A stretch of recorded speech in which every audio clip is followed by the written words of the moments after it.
તમારું ફરી એકવાર સ્વાગત કરી તો આપણે ચેપ્ટર નંબર 6 હતું જે એમાં પાર્ટ બી આપણે જોશી એટલે પ્રોજેક્શન ઓફ પ્લાન આપણે લાઇનના પ્રોબ્લેમ જોઈ ગયા બરાબર પ્રેક્ટિકલી હવે આપણે એના પ્રોજેક્શન ઓફ પ્લાન જે તમને જીટીમાં પાસ થવામાં કહેવાય ને કે સરળ રહી છે આ એક મેન એવું ટૂલ છે કે આ પ્રોબ્લેમ તમે કરી નાખો તો ઇઝીલી તમને આવડી પણ જાય અને સમજાઈ પણ જાય તો જો આ જ ઇક્વેશન પ્રશ્ન જેટલા કરાવું બરાબર જેટલા આઈએમપી એ બધા જીટીયુમાં પણ હશે એટલે તમારે એવું સમજવાનું કે વિડીયો લેક્ચર પણ છે અને જીટીયુના આઈએમપી પ્રશ્ન પણ છે રેડી તો પહેલો પ્રશ્ન આપણે લઈ તો 40 mm બાજુવાળી ત્રિકોણાકાર સપાટી તેની એક બાજુ પર એસપીમાં પડેલ જો પડેલ છે એવું શબ્દ જ્યારે યુઝ થાય ને રકમમાં ત્યારે સમજી જવાનું કે પ્રોજેક્શન ઓફ પ્લાન વાળા પ્રોબ્લેમ એટલે કે ડ્રોઈંગ છે બરાબર તો સપાટી એચપી સાથે 60નો ખૂણો બનાવે એનો મતલબ આમાં આપણે સ્કેલ અને કોણ માપકનો યુઝ કરશી બરાબર તો જે બાજુ એચપીમાં પડેલ છે તે વીપી સાથે 60નો ખૂણો બનાવે છે બરાબર તો ત્રિકોણાકાર સપાટીના પ્રોજેક્શન દોરો જો આવું તમને ત્રિકોણાકાર છે સર્કલ છે ચોરસ છે એવું બધું આપ્યું હોય છે બરાબર આપણે કહેવાય ને એમ ધક્કો મારી અને જે બાજુમાં પ્રોજેક્શન કેવું દેખાય એનું એ ટાઈપનું આપણે ડ્રોઈંગ બનશે રેડી તો પ્રેક્ટિકલી ચાલુ કરીએ તમને વધારે આઈડિયો આવે એની જો તમને આ ચેનલને સબસ્ક્રાઈબ ના કરી હોય લાઇક ના કર્યું હોય તો કરી દેજો તમને મેકેનિકલના આવા જ ઇમ્પોર્ટન્ટ અને જીટીયુમાં પૂછાય એવા વિડીયો તમને જલ્દીથી મળી જાય બરાબર તો સૌથી પહેલાં તમારે એક્સ વાય લાઇન ડ્રો કરી લેવાની બરાબર અનુકૂળ આવે તમને એટલી એક્સ વાય લાઇનને આવતી પહેલાં એક્સ વાય લાઇન તમારે ડ્રો કરી નાખવાની બરાબર 40 mm વાળું ત્રિકોણ કીધું બરાબર તો સૌથી પહેલાં આપણે થોડુંક આટલી 10-20 mm જેટલી તમને અનુકૂળ આવેલી જગ્યા રાખી અને અહીંયાથી કેટલું તમારે 40નું લેવાનું બરાબર જો આ 40 ટોટલ આપણું એટલું થશે 20 આગળ એક પોઈન્ટ કરી નાખવાનું તમને દેખાય એટલું અને સીધું આપણે 40 mm લેવાનું તમારે રોલર સ્કેલનો યુઝ કરવાનો એટલે એક્યુરેસી વધારે મળે અહીંયા 40 mm થાય બરાબર તો અહીંયાથી તમારે ત્રિકોણ છે એને જોઈન્ટ કરી દેવાનું હોય આલી સાથે આ ભાગ ને આલી સાથેથી આ ભાગ રેડી આવી રીતના કામ કરતું જવાનું તમારે પછી તમારે આના પ્રોજેક્શનને એ ઉપર તમારે ખેંચવાના છે બટ આછા રાખવાના આનું પણ સીધે સીધું અહીંયા લઈ જવાનું અને આ હવે પછીની જે આ લાઈન રહી ને એ તમને ઘાટી થશે કેવી આ લાઈન જે મળશે તમારે ઘાટી કરી નાખવાની બરાબર તો અહીંયા ને ડાયમેન્શનમાં તમારે માપ જો પહેલાં આને માપ આપી દેવાનું તમને એટલી સાઈડીઓ આવે કે આ કેટલા mm છે બરાબર ડાયમેન્શન તો ડ્રોઈંગ આવશે એટલે આવશે જ તો એ લખી નાખવાનું આપણે 40 બરાબર આ થઈ જાય લેરો બરોબર તમારે વ્યવસ્થિત ટકાટક કરતું જવાનું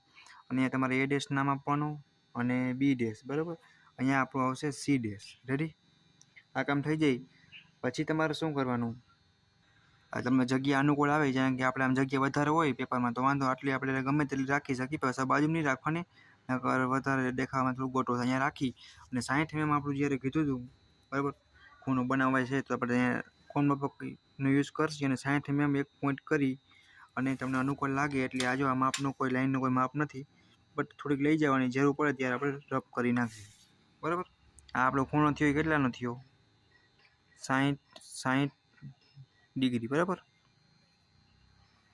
હવે તમે શું કરશો કે આને હેઠે પ્રોજેક્શન ખેંચી જવાનું બરાબર આવી રીતના પ્રોજેક્શન ખેંચવાનું હવે તમારે શું મેઝર કરવાનું એ બી થી સીનું માપ છે એ 40 જ હશે તો આ લાઈન ઉપર તમારે 40 ઘાટી લાઈન કરી નાખવાની બરાબર આ લાઈન તમારી ઘાટી કરી નાખવાની સી ડેશ આપી દેશે આપણે આ સી ડેશ અહીંયા માની લો આપણો એ ડેશ બરાબર પછી તમારે અહીંયાથી સીધે સીધું ડાયમેન્શન હેઠે ખેંચવાનું હોય આ ખેંચું પછી તમારે શું કરવાનું કે આજે 1 2 3 ડાયમેન્શન પાછા આપણે અહીંયાથી આમ કહેવાય ને કે ખેંચી બરાબર તમારે આછા એવા કરવાના રહેશે બહાર નીકળી જાય તો વાંધો નહીં બટ એ કાંઈ ટેન્શન નહીં અને અહીંયા લગી લઈ જવાનું બરાબર આ થઈ જાય આવી રીતના પછી તમે સિમ્પલી શું કરશો કે આ લાઈન જે મળી બોક્સની જે આ લાઈન આપણે એ થોડીક ઘાટી કરી નાખવાની બરાબર અત્યારે હું અલગ પેનથી કરું તમને દેખાય એના માટે અને અહીંયા તમારે જોડ કરી દેવાનું થશે બરાબર હું બોલ પેનથી કરું એટલે 1 mm આમાંથી એમ થાય પણ તમારે એક્યુરેસી જાળવવાની છે બરાબર આટલું કરી નાખવાનું પછી તમારે નામ આપવાના આપણે નામ અહીંયાથી આપશે એ આ બી અને આપણું સી બરાબર અહીંયા આપણે આપી દઈએ બાકી એ અહીંયા આપણે એ આ બી અને લાસ્ટ સી બરાબર એ થઈ જાય પછી તમારે શું કરવાનું હવે આપણે અટકર તમને જરૂર લાગે અહીંયા આટલું આપણે એક પોઈન્ટ કરી અને આપણે 60 mm એક ખૂણો ડ્રો કરશી બરાબર. આવી રીતના કરી અને 60 જ્યાં આવતું હોય ત્યાં આપણે એક પોઈન્ટ કરી નાખશી અને એક આપણે લાઈન ખેંચશી. જો આનો કોઈ ફિક્સ નથી, ઉપર નીચે તમે ગમે એટલું પણ લઈ શકો બરાબર. આટલું કરી નાખવાનું, એટલું થઈ જાય. પછી તમારે આ બેઠું માપને અહીંયા ઉતારવાનું હોય. આ જેટલું છે આમ તમારે માપી લેવાનું 40નું બરાબર. આ 40 છે તો તમે અહીંયાથી જગ્યા છોડીને અથવા તમે એટલેથી તમે પણ લઈ શકો. આ 40 આપણું બરાબર, અહીંયા નામ આપી દેવાનું છે આપણે અત્યારે A અને આ આપણું અહીંયા લગીનું B. પછી આ વતલું માપી લેવાનું તમારે. આ આપણું 20નું હોય છે ટોટલ, તો અહીંયાથી 20 લગી કરી અને એક પોઈન્ટ કરી દેવાનું બરાબર.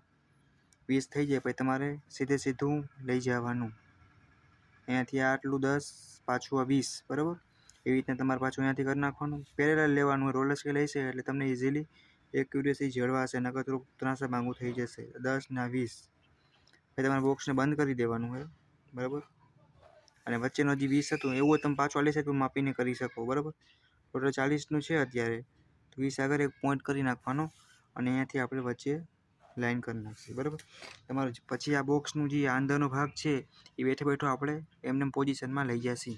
અહીંયા ભાગ હતો ધક્કો માર્યો એટલે અહીંયા કાંઈક આવું આવ્યો 60 ડિગ્રી કેવો દેખાય બસ એટલું આપણે જોવાનું હતું બરાબર. તો અહીંયા તમે આ જવાબ આપણો ઘાટો, જોકે ઉપર જ લઈ જશે પ્રોજેક્શન આપણે, તમને દેખાય એના માટે હું કરું છું બરાબર. અહીંયા આપણે A B ને આપણું લાસ્ટમાં C અને આજે જોવા જાય તો એંગલ તમારે દર્શાવવો હોય તો પણ થોડુંક દર્શાવી શકાય. થીટા કરીને 60નું હે બટ બરાબર. આ કામ થઈ જાય તમારું.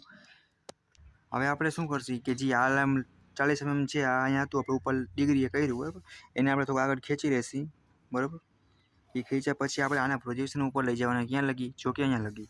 તો પછી ચાલુ કરી 1 by 1 બરાબર. જો અહીંયાથી સીધું એક પ્રોજેક્શન જાય અહીંયા લગી, પછી એક આ C વાળું જશે અહીંયા લગી બરાબર. પછી કેવું જશે એક આ B વાળું બરાબર. એ વસ્તુ ખાસ ધ્યાન રાખજો, પ્રોજેક્શન બધા ઉપર જવા જોઈએ. 1 2 3 પ્રોજેક્શન જાય બરાબર. પછી તમારે શું કરવાનું, એક અહીંયા પોઈન્ટ મળશે આપણે, એક એટલે મળશે અને એક આપણો ઉપર મળશે બરાબર. પછી આપણે શું કરશું કે જો કે આ ભાગ મળ્યો આપણે 2 પોઈન્ટ, અહીંયા આપણે ઘાટી લાઈન કરી નાખશી લાલ પેનથી કરું તમને. અને આ પોઈન્ટ એ સીધું આ પોઈન્ટ બરાબર. અને અહીંયાથી પાછું એક પ્રકારનું પ્રિઝમ છે, એક પ્રકારનું કહેવાય ત્રિકોણ. પછી આપણે નામ આપી દઈશું અહીંયા A ડેશ, અહીંયા ઉપર C ડેશ, અહીંયા B ડેશ બરાબર. અને આપણી y એક્સિસ હતું. આ આપણું ટોટલ ડ્રોઈંગ કમ્પ્લીટ થઈ ગયું બરાબર. કેવું હતું? ત્રિકોણાકાર હતું જેની 40 mm માપ હતું બરાબર. અહીંયા કંઈક આવું દેખાય છે, પછી 60 ડિગ્રી એવું દેખાય છે, પછી પાછું 60 ડિગ્રી કર્યું ને પ્રોજેક્શન ઉપર લઈ ગયા એટલે એ ખરેખર HPVમાં કેવું દેખાય આવું આપણું ડ્રોઈંગ દોરવાનું હોય છે. સિમ્પલ સહેલું છે, જીટીમાં પૂછાય અને પાસ થવા માટે જો લોકો નબળા હોય એ લોકો જીટીયુની એક્ઝામમાં આ પ્રોબ્લેમ 100% કરી જાય. પૂછાશે હશે એ ગેરંટી બરાબર. સિમ્પલ હે, આવડી જશે એવું છે. રેડી?